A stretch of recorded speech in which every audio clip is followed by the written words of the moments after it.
Welcome to another episode with McInnes Marketing. Ben Robinson here. First of all, let me thank all of you who voted for me in Jay's poll last week.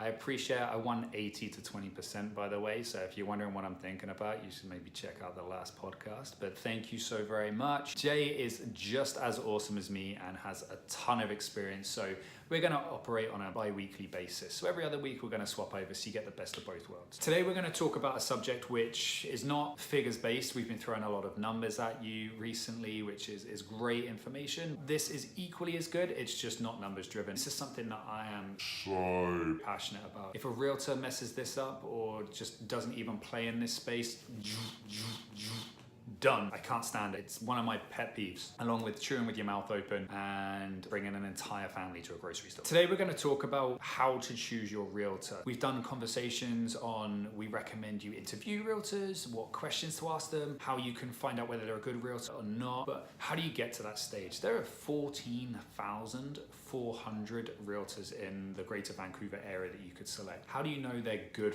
first and foremost? How do you whittle that down? You're not going to interview 14,400 people. So how do you find out which are the guys that you want to talk to? So we're going to use our trusty sidekick, the internet. The internet is super simple for this. It's just going to be able to screen people for you. Really, you should be getting a list of 3, maybe 4 realtors that you want to interview, that you want to have a discussion with. And so the first way that we're going to do that is we're going to log online and we're going to go to Google or Bing or Ask Jeeves. If they even still have Ask Jeeves.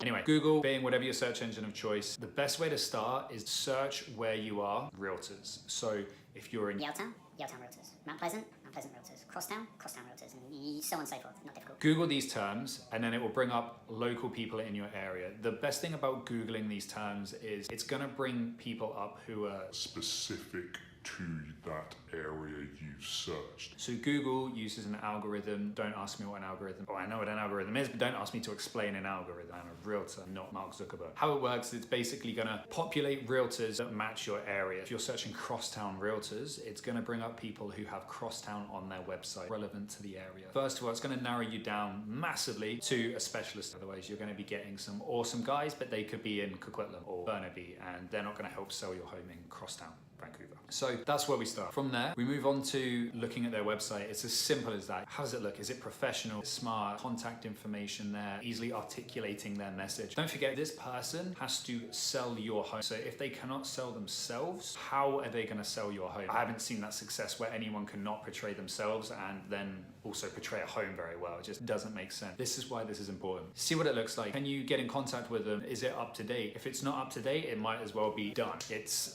almost worse having a non-up-to-date website than not having one at all. Nobody cares about your sale in 2016, the listing that was on board in 2015. It's 2018. We need to be relevant stats. How do we know you're still active if we haven't heard from you in the last few years? So then that leads us on to our next step, quantity over quality. No.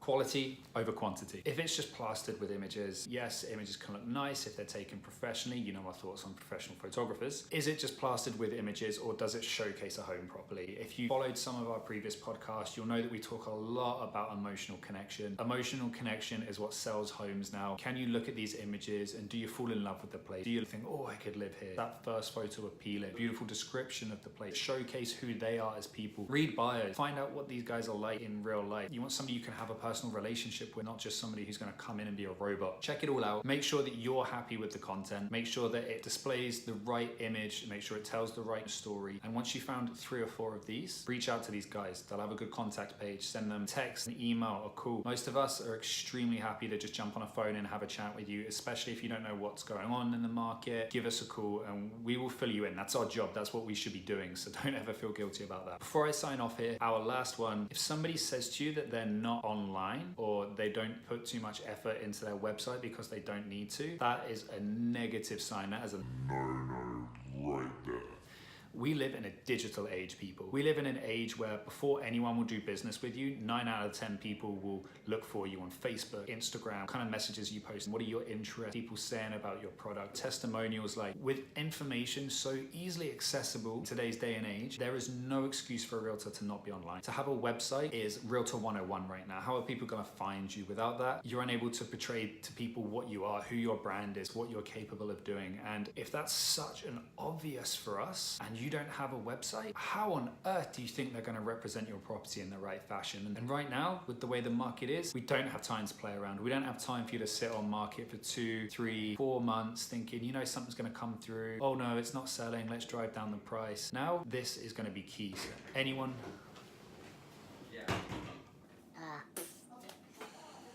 This is going to be key. So anyone who doesn't have a website, XMA straight away, narrow that down to just your 3 or 4 people. Guys, any more questions? Unsure about the market, what you should be looking for on a website, and what else you should be looking for on a realtor? As of course, there's much more than just a website to look at. Give us a call. My name's Ben Robinson, 604-353-8523. We love you guys. Look forward to helping all of you.